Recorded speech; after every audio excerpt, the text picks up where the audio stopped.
La Biélorussie, souvent considérée comme le bras droit de la Russie, joue un rôle central dans la dynamique politique et géopolitique de l'Europe de l'Est. Depuis l'indépendance de la Biélorussie en 1991, après l'effondrement de l'Union soviétique, le pays est resté étroitement lié à la Russie, tant sur le plan économique que militaire. Le président biélorusse, Alexandre Loukachenko, a cultivé une relation particulière avec Moscou, équilibrant des alliances économiques stratégiques et des questions de souveraineté. Alors que la situation en Ukraine et les tensions croissantes entre la Russie et l'Occident modifient les rapports de force en Europe, la Biélorussie apparaît comme un pivot incontournable dans les relations entre la Russie et l'Occident. C'est pour cela que dans cette vidéo, on vous propose de découvrir tout sur ce pays fort méconnu. C'est parti!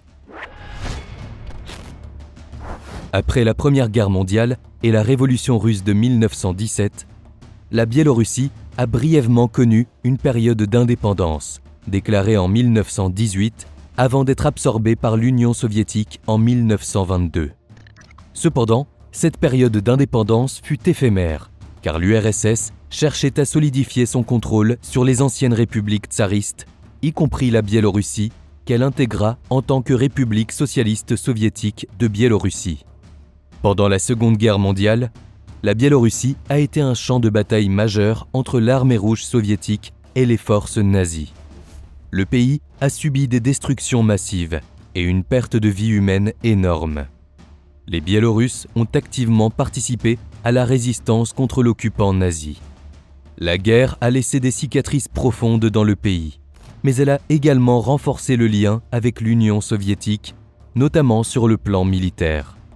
La guerre a permis à la Biélorussie d'acquérir une réputation de loyauté envers Moscou, solidifiant ses liens avec l'URSS pour les décennies à venir.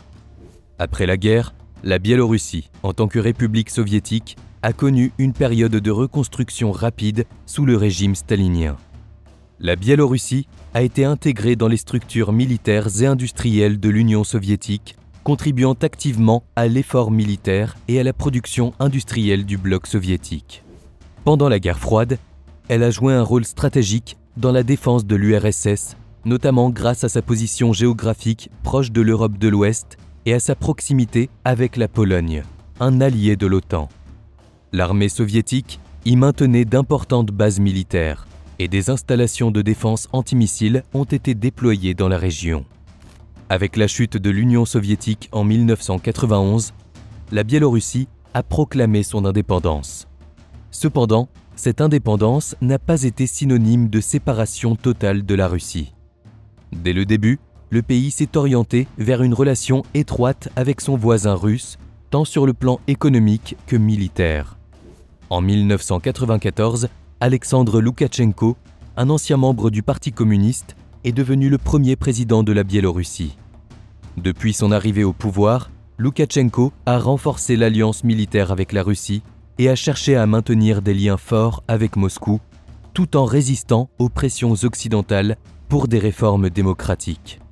L'armée biélorusse a continué d'être profondément intégrée dans la structure militaire de la Russie, avec des exercices conjoints réguliers et une forte présence de forces russes sur le territoire. Loukachenko a rapidement consolidé son pouvoir en mettant en place un régime autoritaire. Il a utilisé son contrôle sur les forces de sécurité pour maintenir l'ordre intérieur et contrer toute opposition politique. À ce titre, l'armée biélorusse a joué un rôle clé dans la répression des manifestations et des mouvements de protestation, notamment lors des élections présidentielles contestées de 2020. La réaction violente des autorités face à ces manifestations a conduit à des tensions internationales, notamment avec l'Union européenne et les États-Unis, qui ont imposé des sanctions à l'égard du régime de Loukachenko. Sur le plan militaire, la Biélorussie continue de renforcer ses liens avec la Russie. En 1997, les deux pays ont signé un traité d'amitié, de coopération et d'assistance mutuelle. Et en 2000, ils ont établi une union de la Biélorussie et de la Russie, qui a permis de créer des structures militaires communes. La Biélorussie participe également à des exercices militaires conjoints avec la Russie, notamment le Zapad, un exercice de grande envergure qui se déroulent régulièrement dans la région. De plus, la Biélorussie bénéficie de l'aide militaire de la Russie avec la présence de bases militaires russes sur son territoire, en particulier des systèmes de défense aérienne et des équipements de surveillance avancés. L'armée biélorusse est principalement une force terrestre, avec des capacités limitées en termes de force aérienne et navale. Toutefois, elle demeure un acteur clé de la stratégie de défense de la Russie en Europe de l'Est, agissant comme un tampon contre les pays de l'OTAN. L'un des principaux défis politiques et militaires pour la Biélorussie est la montée des tensions avec l'Occident. Le soutien de Loukachenko à la Russie, particulièrement dans le cadre de la guerre en Ukraine, a exacerbé les relations déjà tendues avec les États-Unis et l'Union européenne. La Biélorussie est ainsi, en quelque sorte, devenue un terrain d'affrontement indirect entre la Russie et l'OTAN, avec des implications militaires notables. Concernant la composition de l'armée biélorusse, l'armée de terre est une composante clé de la puissance militaire du pays, jouant un rôle central dans sa défense et dans sa stratégie de coopération avec la Russie. Depuis l'indépendance de la Biélorussie en 1991, l'armée de terre a été une institution fortement influencée par l'héritage soviétique, notamment en raison des liens étroits entre Minsk et Moscou. Bien que la Biélorussie dispose d'une armée relativement modeste comparée aux grandes puissances, son armée de terre est bien équipée, structurée et prête à défendre le pays tout en étant intégrée dans les stratégies de défense de la Russie. Cette armée, appelée Forces terrestres de la Biélorussie, fait partie des forces armées biélorusses, qui inclut également l'armée de l'air et les forces de défense aérienne. L'armée de terre biélorusse est organisée en plusieurs brigades mécanisées, motorisées et aéroportées, avec des régiments spécialisés dans les domaines de l'artillerie, des ingénieurs et des transmissions. Ces forces sont réparties à travers le pays avec des bases militaires stratégiquement positionnées le long des frontières avec la Pologne, la Lituanie, l'Ukraine et la Russie. L'équipement de l'armée de terre biélorusse est largement hérité de l'ère soviétique, bien que des efforts aient été faits pour moderniser certaines de ces unités au cours des dernières décennies. Le pays utilise principalement des équipements militaires russes et soviétiques, y compris des tanks T-72 et T-80, des véhicules blindés de transport de troupes comme le BTR-80, ainsi que des systèmes d'artillerie lourde et des lance-roquettes multiples tels que le BM-21 Grad. En plus de ces équipements terrestres, les forces biélorusses disposent de systèmes de défense aérienne de courte portée et des infrastructures militaires pour soutenir l'artillerie et les opérations de logistique. Malgré des efforts de modernisation, l'armée de terre biélorusse reste dépendante des matériels plus anciens en raison des contraintes budgétaires. Toutefois, le soutien stratégique de la Russie permet à la Biélorussie de maintenir une force terrestre bien équipée, avec des livraisons d'armement et des exercices militaires conjoints. Mais quel rôle a l'armée de terre biélorusse par rapport à la Russie? Eh bien, la position géographique de la Biélorussie, en tant que voisin de l'Union européenne et de l'OTAN, la place au centre des préoccupations de sécurité pour la Russie. L'armée de terre biélorusse joue donc un rôle clé dans la stratégie de défense régionale de la Russie, en particulier en cas de confrontation avec l'OTAN. Le pays abrite également plusieurs installations militaires russes et l'armée de terre biélorusse participe activement à des missions de défense et de sécurité communes, dans le cadre de l'Union russo-biélorusse et du traité de défense collective au sein de l'Organisation du traité de sécurité collective. De plus, l'armée de terre biélorusse n'est pas uniquement dédiée à la défense contre des menaces extérieures. Elle joue également un rôle clé dans la répression interne, en particulier lors de manifestations ou de troubles politiques. Mais il n'y a pas que l'armée de terre. On peut aussi parler de la force aérienne de la Biélorussie et la défense aérienne du pays, qui sont des éléments stratégiques essentiels de sa politique de défense. La force aérienne biélorusse est composée de plusieurs éléments clés, des avions de chasse, des avions de transport, ainsi que des systèmes de défense aérienne. La force aérienne biélorusse est organisée autour de plusieurs bases aériennes et unités, notamment des escadrons de chasse et des régiments spécialisés dans les systèmes de défense antiaériens. Les forces de défense aérienne sont responsables de la protection de l'espace aérien biélorusse, avec un rôle crucial dans la surveillance, la détection et l'interception d'avions hostiles. Les deux structures forces aériennes et défense aérienne sont souvent intégrées dans des stratégies militaires et des exercices conjoints avec la Russie, permettant ainsi de renforcer la coopération entre les deux pays. Cette organisation est centralisée avec des systèmes de commandement et de contrôle qui facilitent une coordination étroite des différentes unités. Dans son équipement, on retrouve principalement des chasseurs MiG-29 et des avions Su-27 qui sont des avions de combat multirôles capables d'intercepter des cibles aériennes et d'effectuer des missions d'attaque au sol. Bien que ces avions aient été construits dans les années 80 et 90, ils ont été régulièrement modernisés grâce à l'aide russe, ce qui leur permet de rester opérationnels et efficaces dans le contexte militaire actuel. En plus de ces chasseurs, le pays dispose d'hélicoptères d'attaque Mi-24 et des hélicoptères Mi-8 qui sont utilisés pour des missions de soutien au sol et pour des attaques contre des cibles terrestres, mais aussi pour des missions de transport et de secours. La défense aérienne, elle, repose principalement sur des systèmes S-300, un système de défense antiaérienne de moyenne et longue portée. En complément, la Biélorussie utilise également des systèmes de défense plus courts, comme les Buk M1, qui offrent une couverture plus rapprochée et une grande efficacité dans la protection de points stratégiques. Enfin, on peut aussi parler des forces spéciales de la Biélorussie. Elles représentent l'une des unités les plus élites et secrètes de l'armée biélorusse. Leur mission principale consiste à effectuer des actions de commando de haute précision, des opérations de sabotage, des missions de reconnaissance et à appuyer la lutte contre les menaces internes ou externes. La Biélorussie a développé ses forces spéciales en s'inspirant largement des traditions militaires soviétiques, tout en les adaptant à ses besoins spécifiques, notamment la gestion des risques provenant de l'OTAN et des tensions avec l'Occident. Ces forces sont constituées de plusieurs unités, y compris des groupes spécialisés dans les opérations de guerre non conventionnelles, la lutte antiterroriste et la protection des installations stratégiques. Elles sont particulièrement formées à opérer en terrain difficile, dans des conditions extrêmes, et à réaliser des missions en profondeur derrière les lignes ennemies. Leurs capacités en matière de guerre psychologique, de guerre de l'information et de guerre électronique sont également au cœur de leur doctrine. Le 1er régiment des forces spéciales, l'une des principales unités d'élite, est directement rattaché au ministère de la Défense biélorusse et dispose d'un personnel hautement qualifié, souvent issu des meilleures écoles militaires de l'ex-Union soviétique. Ce régiment est principalement équipé d'armements légers, d'explosifs et de véhicules adaptés aux missions de commando. En plus des missions de guerre classiques, les forces spéciales biélorusses participent activement à des opérations de répression interne.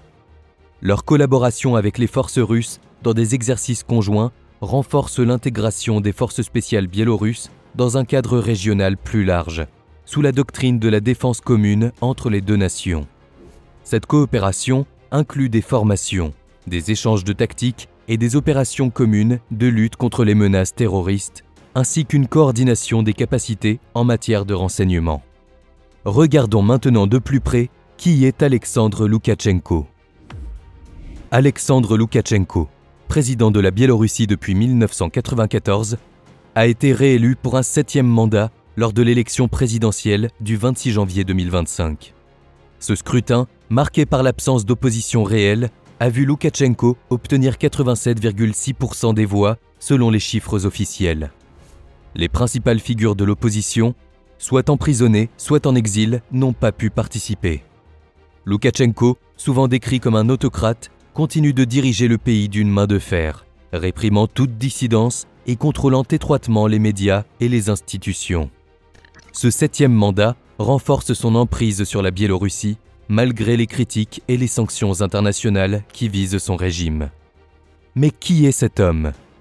Né le 30 août 1954 dans la ville de Kopis, Loukachenko a grimpé les échelons politiques dans les années 80 et 90 avant de devenir le premier président de la Biélorussie en 1994, après l'indépendance du pays vis-à-vis de l'Union soviétique. Loukachenko a initialement été perçu comme un réformateur et un homme politique capable d'instaurer un nouveau système politique en Biélorussie après la chute du régime soviétique. Il s'est présenté comme un défenseur des valeurs populaires et de la stabilité, promettant de protéger le pays des secousses économiques et sociales qui accompagnaient l'effondrement de l'URSS. Cependant, au fil des années, son leadership a évolué vers un style plus autoritaire, caractérisé par la répression politique, la centralisation du pouvoir et un contrôle strict sur l'économie et les médias. Le contrôle exercé par l'État s'étend également à presque tous les aspects de la vie quotidienne, avec une surveillance accrue des citoyens et une propagande omniprésente. Les institutions publiques, les médias et même les entreprises privées sont étroitement surveillées pour s'assurer de leur loyauté envers le régime. Sous sa direction, la Biélorussie conserve une économie largement dirigée par l'État, un héritage des pratiques soviétiques. Loukachenko a opté pour une forme de souveraineté stable, cherchant à maintenir un contrôle économique, politique et social serré, tout en préservant les relations avec la Russie. Dans le cadre de son programme économique, Loukachenko a également promu l'industrialisation et a mis en place un système de subventions pour les entreprises d'État, ce qui a permis au pays d'éviter les chocs économiques qui ont frappé d'autres républiques post-soviétiques. L'une des caractéristiques les plus marquantes de la présidence de Loukachenko est sa politique intérieure répressive. Tout au long de son mandat, il a fait face à une opposition politique, mais a su imposer un contrôle rigide sur la société biélorusse. En restreignant les libertés d'expression, en muselant les médias indépendants et en emprisonnant ou en exilant les leaders de l'opposition, Loukachenko a fait l'objet de critiques sur la scène internationale pour ses méthodes autoritaires. L'un des épisodes les plus marquants de son règne est la crise politique de 2020, qui a éclaté après des élections présidentielles contestées. Loukachenko a revendiqué sa réélection pour un 6e mandat, mais les résultats ont été largement rejetés par l'opposition et les observateurs internationaux, accusant des fraudes massives. La répression violente des manifestations pro-démocratiques qui ont éclaté à la suite de l'élection a conduit à des condamnations internationales et à des sanctions imposées par l'Union européenne et les États-Unis.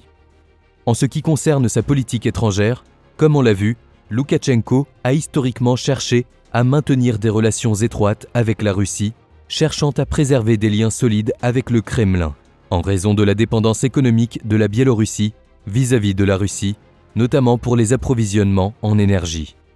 En effet, l'économie biélorusse reste fortement dépendante de la Russie. En tant que principal partenaire commercial de la Biélorussie, la Russie lui fournit des ressources énergétiques vitales, telles que le pétrole et le gaz, à des prix souvent subventionnés.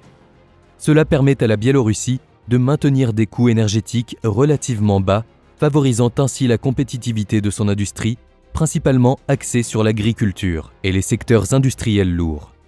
Toutefois, il a également cherché à maintenir une certaine distance vis-à-vis de la Russie en cultivant des relations avec l'Union européenne et l'Occident, bien que ces relations se soient détériorées au fil des années en raison de la répression intérieure.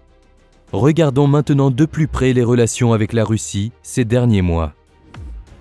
En août 2024, la Biélorussie a annoncé avoir déployé environ un tiers de son armée le long de sa frontière avec l'Ukraine. Ce mouvement, selon les autorités biélorusses, vise à répondre à une prétendue menace de la provocation armée de la part de l'Ukraine.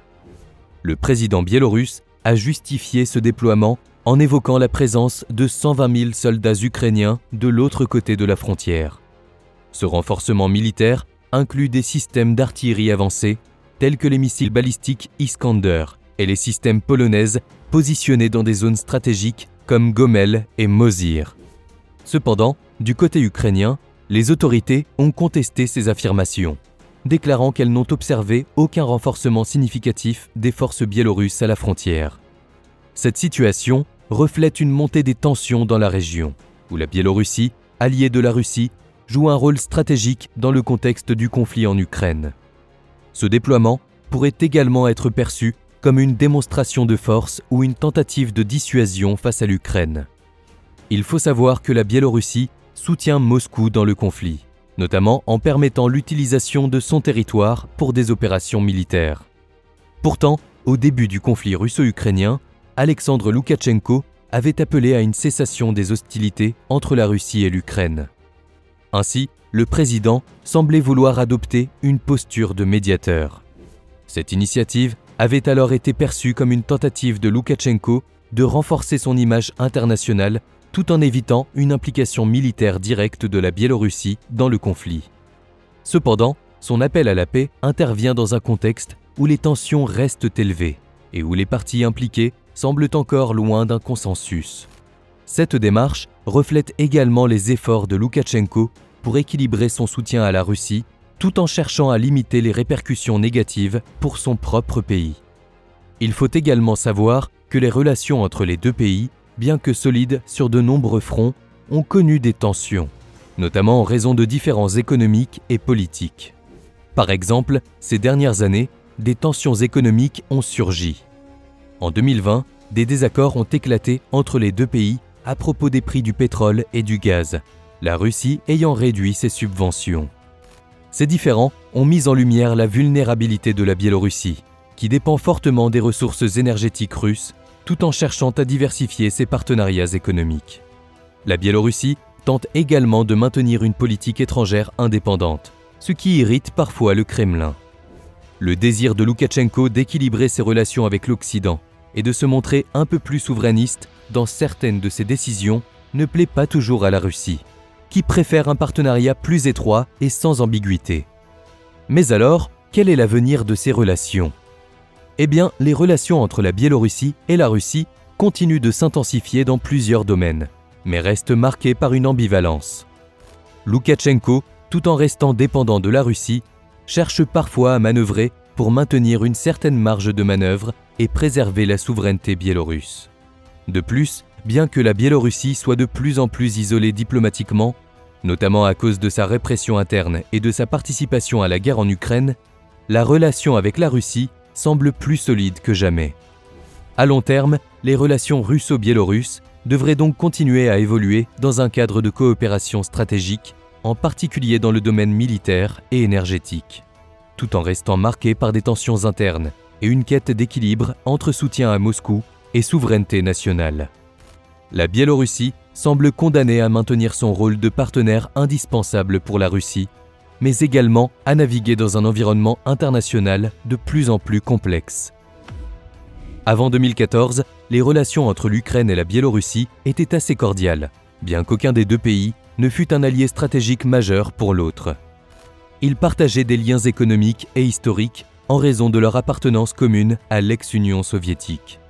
Cependant, après la révolution de la dignité en Ukraine en 2014, qui a conduit à la destitution du président Viktor Yanukovych, pro-russe, et l'annexion de la Crimée par la Russie, les relations entre l'Ukraine et la Biélorussie ont commencé à se tendre, bien que Loukachenko ait essayé de maintenir une posture diplomatique neutre.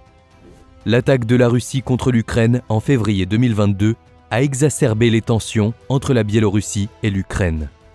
Loukachenko, bien qu'il n'ait pas directement envoyé de troupes biélorusses en Ukraine, a permis à la Russie d'utiliser la Biélorussie comme point de départ pour ses offensives en Ukraine, notamment depuis la région de Gomel, à proximité de la frontière ukrainienne. Il a également autorisé les forces russes à stationner sur le territoire biélorusse, y compris l'usage de bases aériennes et de systèmes de défense, ce qui a été perçu comme un soutien tacite à l'invasion russe. Ce soutien a profondément affecté les relations bilatérales, l'Ukraine accusant la Biélorussie de complicité avec la Russie dans son agression. En réponse, l'Ukraine a mis en place des sanctions contre la Biélorussie et a dénoncé l'implication de Loukachenko dans le conflit. Kiev a également renforcé ses liens avec les alliés occidentaux, en particulier les États-Unis et l'Union européenne, qui ont intensifié les pressions sur la Biélorussie en imposant des sanctions économiques et diplomatiques. De plus, la Biélorussie a été accusée de fournir un soutien logistique à l'armée russe, bien que Loukachenko ait essayé de minimiser son rôle dans le conflit, qualifiant la Biélorussie de zone de transit. Du côté de la Biélorussie, Loukachenko a toujours cherché à justifier sa coopération avec la Russie en se présentant comme un allié stratégique indispensable pour la stabilité de l'ensemble de la région post-soviétique. Loukachenko a également dénoncé la menace occidentale et affirmé que l'Ukraine avait été le premier acteur à rompre les relations en soutenant les sanctions contre la Biélorussie après les élections de 2020, considérées comme frauduleuses. L'administration de Loukachenko a également pris des mesures pour renforcer la coopération militaire avec la Russie, augmentant la présence des troupes russes en Biélorussie et menant des exercices militaires conjoints. Le 1er avril 2023, les autorités biélorusses ont annoncé que la Russie déploierait des armes nucléaires tactiques sur le territoire biélorusse, une décision qui a ravivé les tensions avec l'Ukraine et l'Occident, qui considère cette action comme une escalade du conflit. Regardons maintenant de plus près les relations entre l'Europe et la Biélorussie. À la suite de son indépendance, la Biélorussie a d'abord cherché à établir des relations diplomatiques avec Bruxelles. Mais les tensions avec les voisins occidentaux, en particulier concernant les questions de démocratie et de droits de l'homme, ont rapidement émergé. L'Union européenne a observé les premières années de la présidence de Loukachenko avec scepticisme, en raison de son rejet de réformes démocratiques, de la répression de l'opposition et de l'absence de liberté d'expression. Au début des années 2000, la Biélorussie est devenue de plus en plus isolée sur la scène internationale, avec des relations tendues avec l'UE, qui a adopté des mesures restrictives en raison des violations des droits humains. L'Union a également exprimé son inquiétude face à l'absence de réformes politiques et économiques en Biélorussie et a mis en place des sanctions ciblant le régime de Loukachenko. Ensuite, Bruxelles a cherché à engager la Biélorussie dans un dialogue tout en maintenant une pression sur le régime autoritaire de Loukachenko. Cependant, les tentatives de coopération ont été entravées par des choix politiques contradictoires du gouvernement biélorusse et par l'influence croissante de la Russie. À l'époque, Loukachenko a cherché à équilibrer ses relations entre l'Occident et la Russie, mais il est devenu de plus en plus dépendant du soutien de la Russie, notamment pour le financement de son économie et la fourniture de ressources énergétiques. Les années 2010 ont été marquées par une période de réchauffement des relations après l'assouplissement des sanctions de l'UE en 2014. L'Union européenne a salué certains gestes positifs de la Biélorussie, notamment la libération d'opposants politiques et un certain apaisement de la répression intérieure. Cependant, depuis 2014 et l'annexion de la Crimée par la Russie, les relations entre la Biélorussie et l'UE se sont à nouveau tendues. L'UE a continué de condamner les violations des droits humains en Biélorussie, y compris la répression de l'opposition et la restriction des libertés fondamentales. En 2020, après les élections présidentielles controversées qui ont été largement considérées comme frauduleuses, Bruxelles a exprimé de vives inquiétudes concernant les résultats de ces élections et a imposé de nouvelles sanctions contre le régime de Loukachenko, notamment à travers un embargo sur les exportations de certains produits à destination de la Biélorussie.